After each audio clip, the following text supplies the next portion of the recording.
Give us your name and hold up courage. My name is Napoleon. Talking about courage. Do it again. My name is Napoleon. I'm talking about courage. I just said, my name is Daquan and I'm talking about courage. My name is Daquan. I'm talking about courage. Go ahead. I'm scared. Oh my god. It's recorded? No. Hey, my name is Robbie. Something? Because it's like mad close. I'm just like, what the? I mean, no, it looks good to me. Ezra, is it on? Please tell me it's on. Excellent. And say, I'm presenting courage. Wait, where's the poem? Is it? Persistence. Alright, man. I'm scared. My name is Kiana, and my conflict is. It's not my conflict. Is it my conflict? Yeah, then move it down a little bit. Like, that's too far down. Like, up in the camera, a little higher. A little back. Okay, now down so I can see you. Now smile. What you said coming out of the room. Tell my parents I love.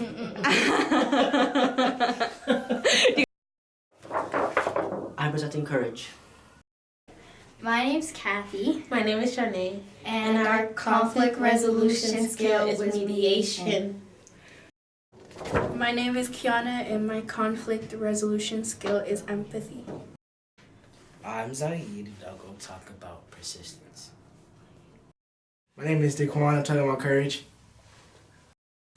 So, what is one of the most valuable things that you've learned in this program? One of the most valuable things I've learned in this program is teamwork, because when we work together, anything's possible. The story that I chose to tell was about me and my mom and our arguments.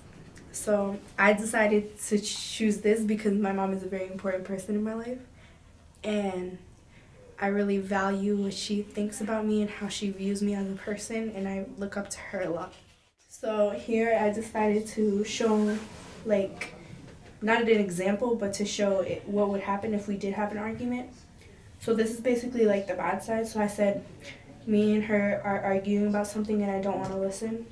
And she yells at me and we're both mad and the day goes really bad. So one thing I could do to improve the situation is if I would have listened, she wouldn't get as angry. So I need to think about her perspective. So that's basically the main thing about this whole thing, is looking at her perspective and how she thinks about me and how I think about her, just not being so selfish, but thinking about her too, because she's my mom. She tells me to do something, I listen the first time, there's no argument, we are all in a happier mood, and if this ever does happen, I have to talk to her about it and tell her how I feel about what she said about the thing and tell her I'm sorry. I think my skill, empathy, is the most important one, because if you're going through something, you need to know how the other person feels. You just don't need to think about yourself, because sometimes you don't know how the other person feels, and that could really impact the person if you do something that somebody doesn't feel is right. And in the beginning, me and Johnny were mad, and I was confused because I didn't know what to do, and I didn't know what I did wrong. This is Johnny, this is me. It says, I'm mad at you, Kathy, and I said, why? What did I do? And this says Kathy and Janae were having a hard time. Why are you mad at me? Can you tell me, please? Kathy, you know what you did. And you know who. And at the bottom, we said they decide to text each other to fix their problem. So, why did you guys decide to text each other?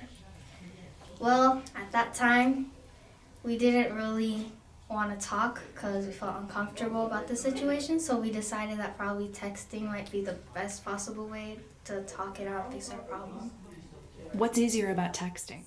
It's not that easy, texting, because when people have emotion and then you don't know if they say it in a rude way, you might think it because they text. They don't. You might take it the wrong way because you don't know their expression.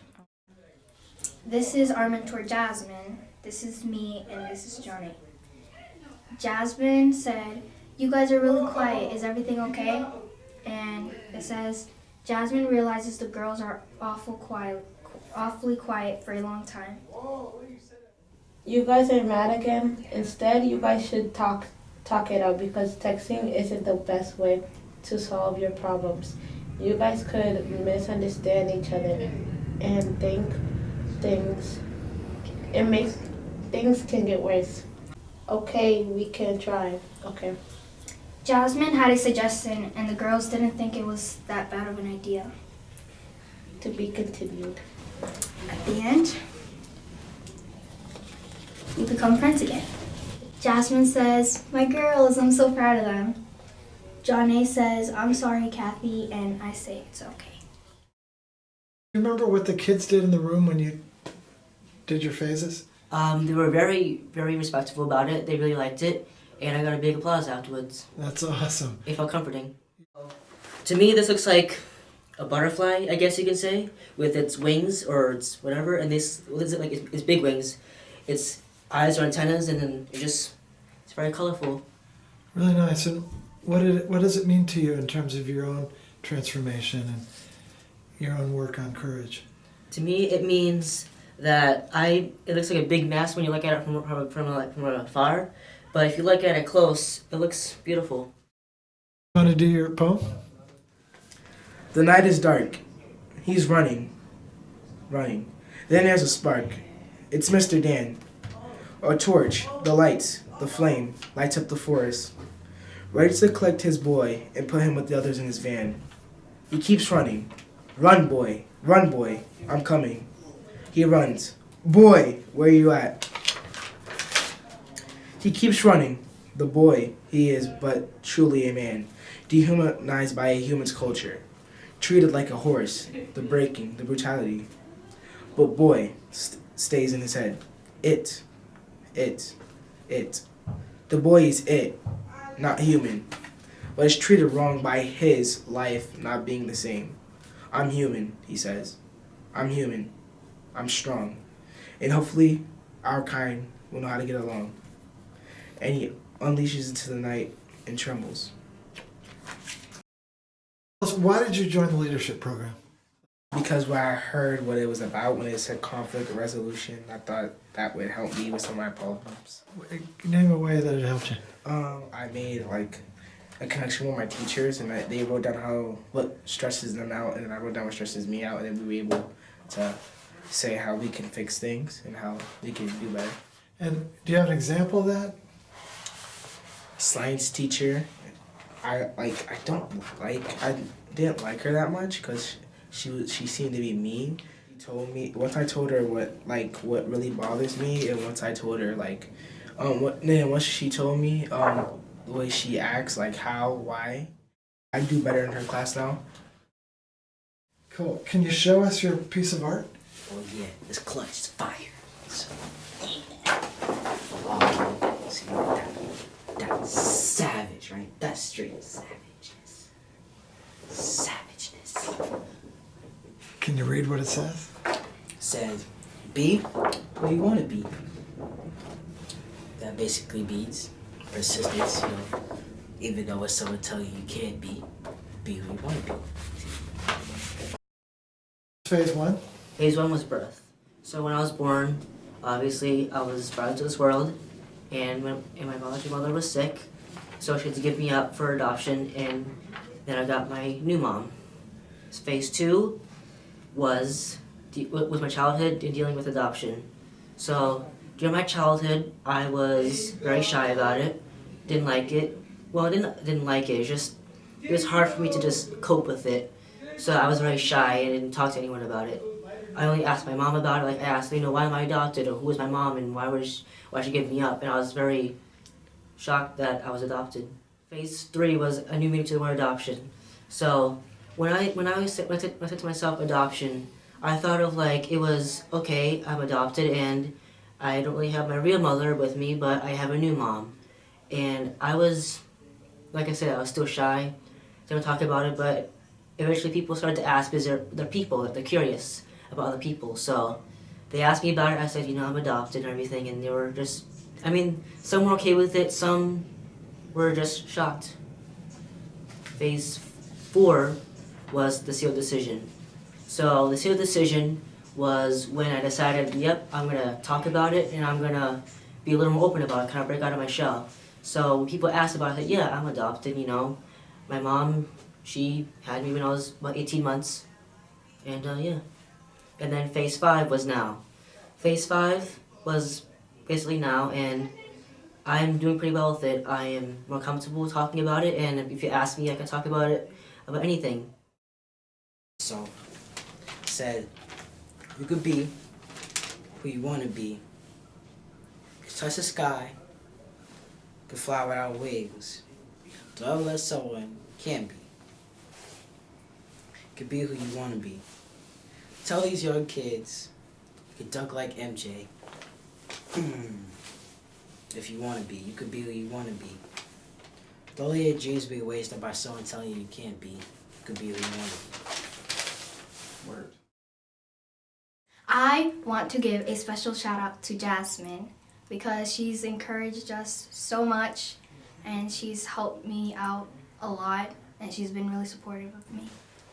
I'll give a shout out to Ezra for teaching us this lesson and stuff.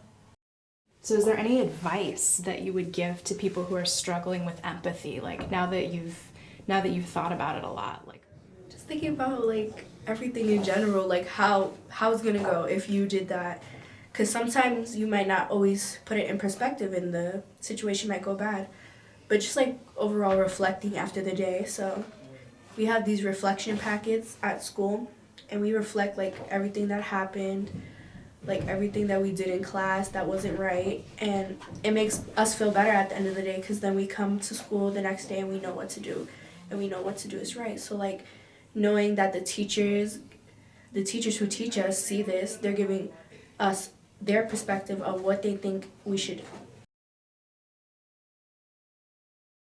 Do you have any messages for people in other countries? I would say anyone can become a leader. It just all depends if you have the skills, but I think everyone has the capability of being a leader. It doesn't matter who you are or what you are. Strive for the best. Just like dress for success, but strive for the best.